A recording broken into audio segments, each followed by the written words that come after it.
আসসালামু আলাইকুম। আশা করি সবাই ভালো আছো, আমিও ভালো আছি।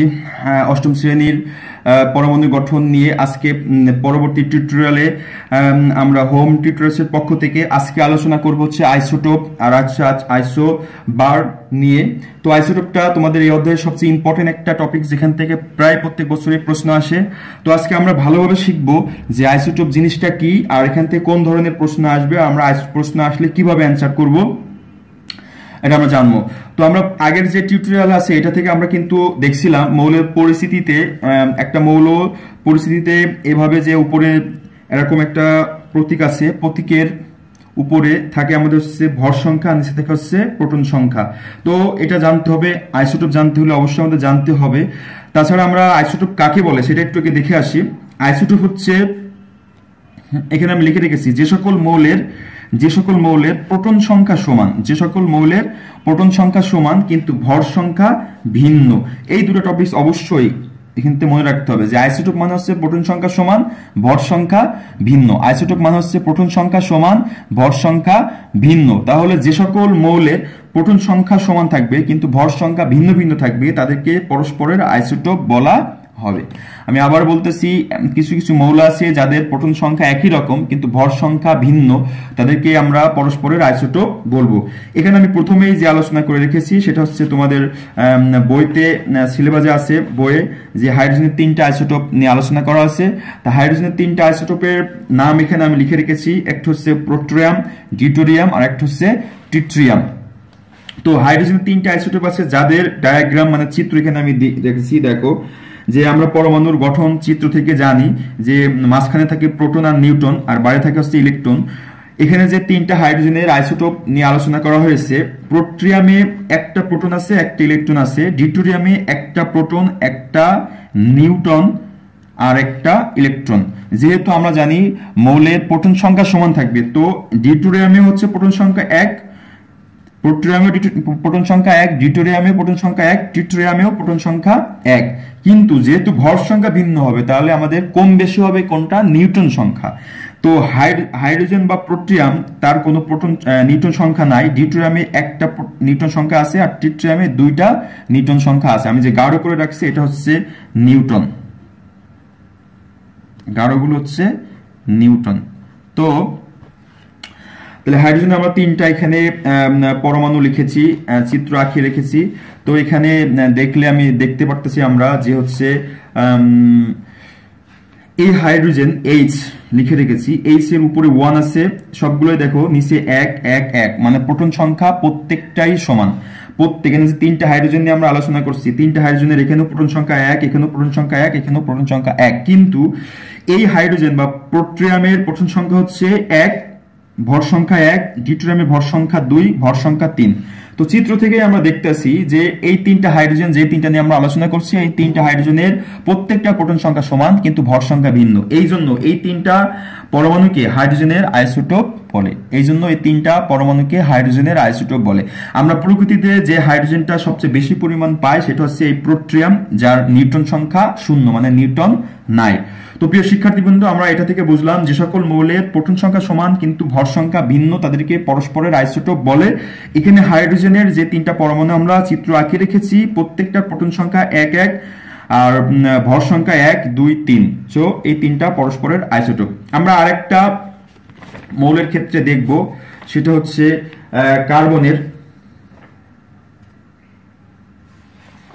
কার্বনের আইসোটোপ আমি এখানে লিখে রেখেছি। কার্বনের এখানে আছে একটা মৌলের পরমাণুর ইলেকট্রন বিন্যাস করে রাখা হয়েছে। কার্বনের প্রোটন সংখ্যা আমরা জানি হচ্ছে 6, এটা 6, আর ইলেকট্রন বাইরে আছে 6টা, তোমরা দেখতেছো। আর কার্বনের হচ্ছে এখানে আমি লিখে রেখেছি, কার্বন যে 3টা আইসোটোপ আছে কার্বনের, সেই 3টা আইসোটোপ হচ্ছে এরকম। চিত্র একটু আঁকালে বুঝতে পারবা যে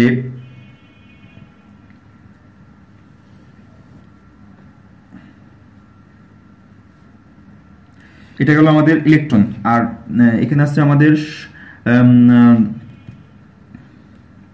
6টা আছে প্রোটন আর 6টা আছে নিউট্রন। 6টা আছে প্রোটন আর 6টা আছে নিউট্রন এই কার্বনের জন্য। আর এখানে এই কার্বনের জন্য আমরা লিখতে পারি,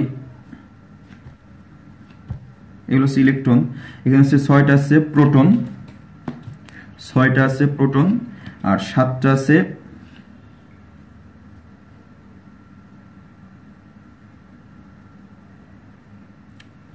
আছে নিউটন। একই রকম ভাবে আরেকটা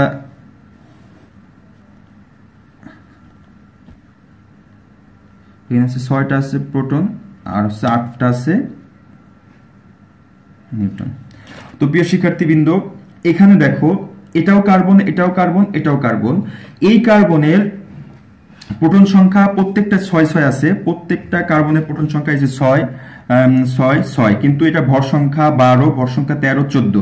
যেহেতু আমরা ভর সংখ্যা, প্রোটন আর নিউট্রন সংখ্যার সমষ্টিকে বুঝি, সেই ক্ষেত্রে এই কার্বনের ক্ষেত্রে যে কটা প্রোটন আছে সেই কটা নিউট্রন আছে। তার মানে এখানে হচ্ছে আমাদের ভর সংখ্যা,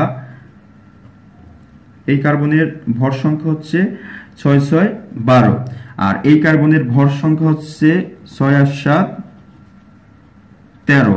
এই কার্বনের ভর সংখ্যা হচ্ছে 14। তা প্রিয় শিক্ষার্থী, প্রত্যেকটা কার্বনের ভর সংখ্যা 6, কিন্তু এই কার্বনের প্রত্যেকটা কার্বনের প্রোটন সংখ্যা 6, এই কার্বনের ভর সংখ্যা হচ্ছে 12, এই কার্বনের ভর সংখ্যা হচ্ছে 13, এই কার্বনের ভর সংখ্যা হচ্ছে 14। তো এই ক্ষেত্রে এই তিনটা কার্বন কিন্তু পরস্পরের আইসোটোপ, একই রকম ভাবে হাইড্রোজেনের মতো করে। তো এটাও কার্বন, এটাও কার্বন, এটাও কার্বন। এই কার্বনের প্রোটন সংখ্যা 6, এই কার্বনের প্রোটন সংখ্যা 6, এই কার্বনের প্রোটন সংখ্যা 6, আর এটার ভর সংখ্যা 12, ভর সংখ্যা 13, 14। সেই ক্ষেত্রে তিনটার কিন্তু ভর সংখ্যা ভিন্ন ভিন্ন, আর প্রত্যেকটাই প্রোটন সংখ্যা সমান। এই ক্ষেত্রে এই তিনটা কার্বনকে পরস্পরের আইসোটোপ বলা হবে। একই রকম ভাবে আমি আরো এখানে কিছু লিখে রেখেছি। অক্সিজেনের তিনটা আইসোটোপ আছে, প্রত্যেকটা প্রোটন সংখ্যা দেখলে তোমরা দেখতে পারতেছো, প্রত্যেকটা প্রোটন সংখ্যা 8 করে, কিন্তু ভর সংখ্যা আছে 16, 17, 18। আরেকটা আছে নাইট্রোজেনের দুইটা আইসোটোপ আছে, এখানে নাইট্রোজেনের প্রোটন সংখ্যা হচ্ছে 7, এটা হচ্ছে ভর সংখ্যা হচ্ছে 14 আর এটা 15। তো আমরা যদি অক্সিজেনটা একটু আঁকিয়ে দেখি, অক্সিজেনের প্রথম স্তরে ইলেকট্রন থাকে 2টা, আর পরের স্তরে ইলেকট্রন থাকে হচ্ছে 6টা, 8টা টোটাল। আর এখানে আমাদের হচ্ছে প্রোটন আছে হচ্ছে 8টা, প্রোটন আছে হচ্ছে 8টা, আর হচ্ছে নিউট্রন হচ্ছে 8টা। আর এই আরেকটা যে আছে সেটার জন্য আমরা যদি চিত্রটা আঁকাই, তো আমাদের এমন হয়। আর এখানে আছে প্রোটন আছে হচ্ছে আমাদের 8টা, আর নিউট্রন আছে হচ্ছে 9টা। একই রকম ভাবে যদি আমরা আরেকটা আঁকাই 3টা, তো আমাদের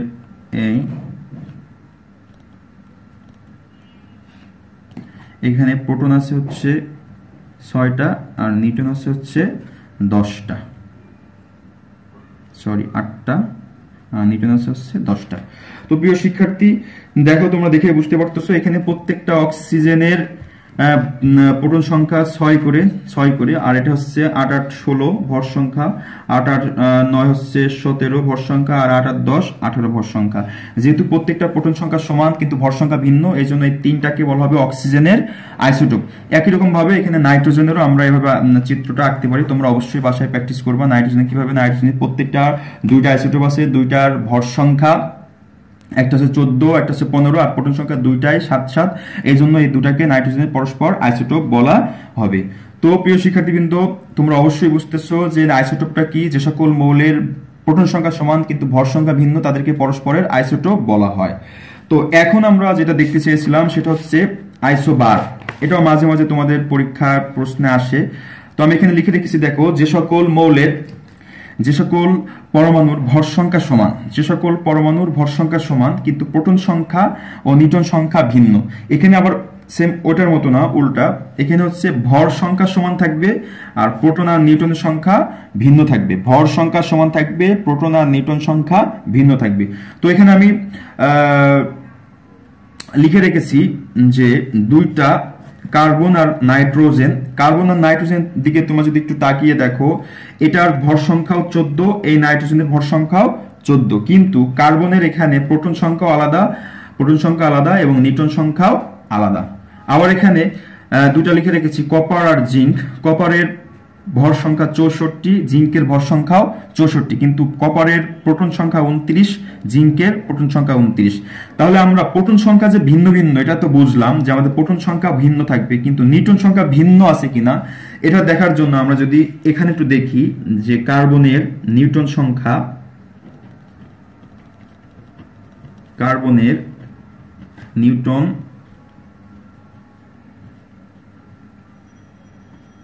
সংখ্যা। আমরা কিন্তু জানি নিউটন সংখ্যা সমান হচ্ছে ভর সংখ্যা বিয়োগ প্রোটন সংখ্যা, ভর সংখ্যা বিয়োগ প্রোটন সংখ্যা। এর আগে একটা অঙ্ক করে এসেছি। তাহলে আমাদের কার্বনের ক্ষেত্রে ভর সংখ্যা আছে 14 আর বিয়োগ হচ্ছে প্রোটন সংখ্যা 6, তাহলে থাকবে হচ্ছে 8। একই রকম ভাবে যদি নাইট্রোজেনের নিউটন সংখ্যা আমরা বের করি, তাহলে নাইট্রোজেনের ভর সংখ্যা আছে 14, প্রোটন সংখ্যা আছে 7, তাহলে বিয়োগ করলে থাকে আমাদের 7। তো আমরা একটু দেখি, এখানে কার্বনের নিউটন সংখ্যা হচ্ছে 8 আর হচ্ছে নাইট্রোজেন নিউটন সংখ্যা হচ্ছে 7। তাহলে নিউটন সংখ্যা কিন্তু দুটা দুই রকম, আবার ভর সংখ্যাও কিন্তু দুটা দুই রকম, এবং প্রোটন সংখ্যা দুটা দুই রকম, আবার ভর সংখ্যা কিন্তু একই রকম। তো আমরা আইসোবারের সংজ্ঞা পড়ছি, যে সকল মৌলের ভর সংখ্যা সমান কিন্তু প্রোটন আর নিউটন সংখ্যা ভিন্ন, তাদেরকে পরস্পরের আইসোবার বলে। তাহলে আইসোবারের এখানে এই কার্বন আর নাইট্রোজেন কিন্তু পরস্পর আইসোবার। আমরা সংজ্ঞা তোমার প্রতীক থেকে দেখছি, ভর সংখ্যা নিউটন সংখ্যা থেকে বুঝতে পারলাম। একই রকম ভাবে এখানে যদি আমরা বের করি যে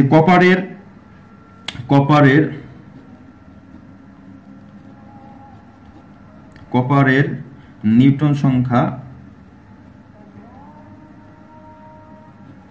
একই রকম নিউটন সংখ্যা হচ্ছে ভর সংখ্যা বিয়োগ হচ্ছে প্রোটন সংখ্যা। তো ভর সংখ্যা আছে 64 আর আছে আমাদের 29। তো 64 থেকে 29 বিয়োগ করলে কত থাকে? 14 থেকে 9 বাদ দিলে 10, 11, 12, 13, 14, 5 হাতে 1, 3 থাকবে হচ্ছে 3, 35। তো এখানে কার্বনের কিন্তু নিউটন সংখ্যা আসলে আমাদের 35। আর একই রকম ভাবে যদি জিঙ্কের বের করতে চাই, যে জিঙ্কের নিউটন সংখ্যা সমান 64 বিয়োগ 30, তাহলে থাকবে হচ্ছে আমাদের 34। তো এই জিঙ্ক আর কপারের ক্ষেত্রেও কিন্তু প্রোটন সংখ্যা দুটা দুই রকম। প্রোটন সংখ্যা একটা 29, একটা 30, আবার ভর সংখ্যা একটা 34, একটা 35। আর প্রোটন সংখ্যা দুটাই কিন্তু দুটা দুই রকম, 29 আর 30। আবার নিউটন সংখ্যাও দুটা দুই রকম, 34, 35, কিন্তু ভর সংখ্যা কিন্তু দুইটা একই রকম। সেই ক্ষেত্রে কপারের এই দুটা কপার আর জিঙ্কের এই পরমাণু দুটাও কিন্তু পরস্পরের আইসোবার। তো আইসোবার থেকে আমরা জানলাম ভর সংখ্যা সমান কিন্তু প্রোটন আর নিউটন সংখ্যা ভিন্ন। এখন আমরা যেটা দেখবো সেটা হচ্ছে আইসোটোপের ব্যবহার। তো প্রিয় শিক্ষার্থীবৃন্দ, আইসোটোপের ব্যবহার আমি কিন্তু সুন্দর করে লিখে রেখেছি, যে সাধারণত আইসোটোপ অস্থায়ী হয়। আইসোটোপগুলো সাধারণত অস্থায়ী, যে কোনো মুহূর্তে শেষ হয়ে যেতে পারে, নষ্ট হয়ে যেতে পারে। তো আইসোটোপের ব্যবহার এখানে লিখে রেখেছি। সাধারণত আইসোটোপ অস্থায়ী আইসোটোপ বিভিন্ন তেজস্ক্রিয় রশ্মি বা কণাগুলো এখানে আলফা কণা বিটা বিকিরণ করে, তাই এদেরকে তেজস্ক্রিয় আইসোটোপ বলা হয়। তো আমি তেজস্ক্রিয় নিয়ে বলি, কিছু কিছু পদার্থ আছে যারা নিজেরাই নিজ থেকে বিভিন্ন ধরনের রশ্মি নির্গত করে, এই পদার্থগুলোকে বলা হয় তেজস্ক্রিয় পদার্থ। এই পদার্থগুলোকে বলা হয় তেজস্ক্রিয় পদার্থ। আর যে সকল আইসোটোপ এই ধরনের রশ্মি নির্গত করে, তাদেরকে বলা হয় তেজস্ক্রিয় আইসোটোপ। তো আইসোটোপের ব্যবহার বলতে আমরা সাধারণত তেজস্ক্রিয়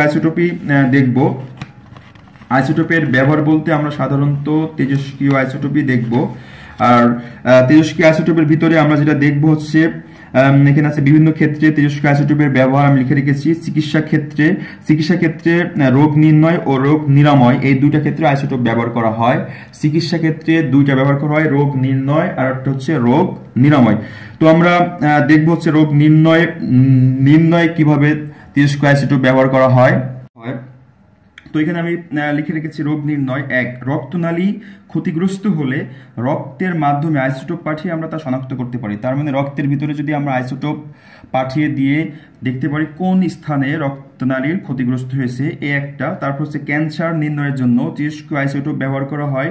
ক্যান্সার কোষ আসলে সৃষ্টি হয়েছে কিনা, কোথায় হয়েছে সেটা নির্ণয় করার জন্য কোবাল্ট-60 ব্যবহার করা হয়, কোবাল্ট-60।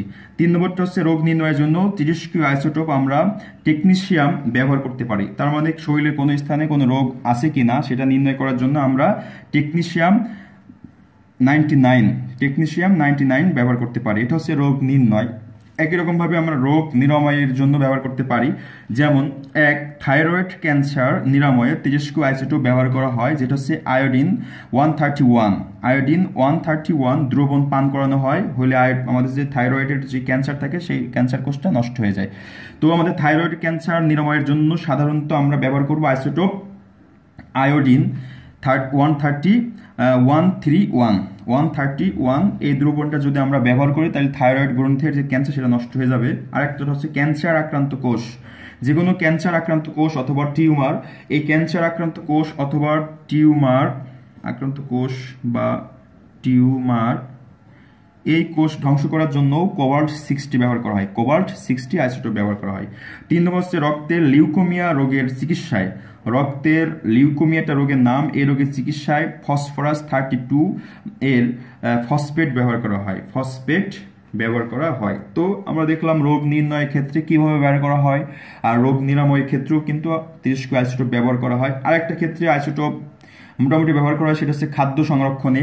তেজস্ক্রিয় আইসোটোপ ব্যবহার করে খাদ্যে ক্ষতিকারক ব্যাকটেরিয়া ধ্বংস করা হয়, যে কোনো খাদ্য এজন্য আমরা ভালো থাকে। যেমন আমরা মাঝে মাঝে তোমরা দেখবা যে তোমাদের বাসা বাড়িতে যে বিভিন্ন ফলের আচারগুলো দেওয়া হয়, এগুলো কিন্তু মাঝে মাঝে রোদ্রে শুকাতে দেওয়া হয়, মানে রোদ্রে দেওয়া হয়। রোদ্রে আমরা জানি আল্ট্রাভায়োলেট রশ্মি আছে, তো ওই আচারের ভিতরে যদি কোনো ক্ষতিকারক ব্যাকটেরিয়া জন্মায় তাহলে আল্ট্রাভায়োলেট রশ্মি এসে ওই ব্যাকটেরিয়াগুলোকে নষ্ট করে দেয়, তখন আচারগুলো ভালো থাকে। আরেকটা হচ্ছে ভূতাত্ত্বিক বৈজ্ঞানিক গবেষণার কাজ, পৃথিবীর বয়স নির্ণয় বা কোন ফসিল কতদিন স্থায়ী হয়েছে বা অস্থায়ী বা কত বছর আগেকার সেই ফসিল সম্পর্কে ধারণা কিন্তু আমরা তেজস্ক্রিয় আইসোটোপ দিয়ে দেখতে পারি। ফসিল শব্দের অর্থ হচ্ছে জীবাশ্ম। জীবাশ্ম মানে হচ্ছে তোমরা জানো যে পৃথিবীর বিভিন্ন মানে অনেক বছর আগে পৃথিবীর নিচে কোনো পদার্থ চাপা পড়ে থাকলে সেগুলো বিভিন্ন প্রক্রিয়ায় বিভিন্ন ধরনের খনিজ তৈরি হয়, ওই খনিজগুলোকে ওই পদার্থগুলোকে এখন ফসিল বলা হয়। তো ফসিলের কত বছর আগে থেকে ফসিল তৈরি হয়েছে বা কত বছর আগেকার সেটা নির্ণয় করার জন্য আমাদের তেজস্ক্রিয় আইসোটোপ ব্যবহার করা হয়। তো প্রিয় শিক্ষার্থীবৃন্দ, আজকে আমরা দেখলাম যে হচ্ছে আইসোবার আর আইসোটোপ, এই আইসোটোপের ব্যবহার এটা অবশ্যই মনোযোগ সহকারে মনে রাখবা, পড়বা, এখান থেকে প্রশ্ন প্রচুর আসে। তো আজকে এই পর্যন্তই, ভালো থাকবা, সুস্থ থাকবা, আল্লাহ হাফেজ।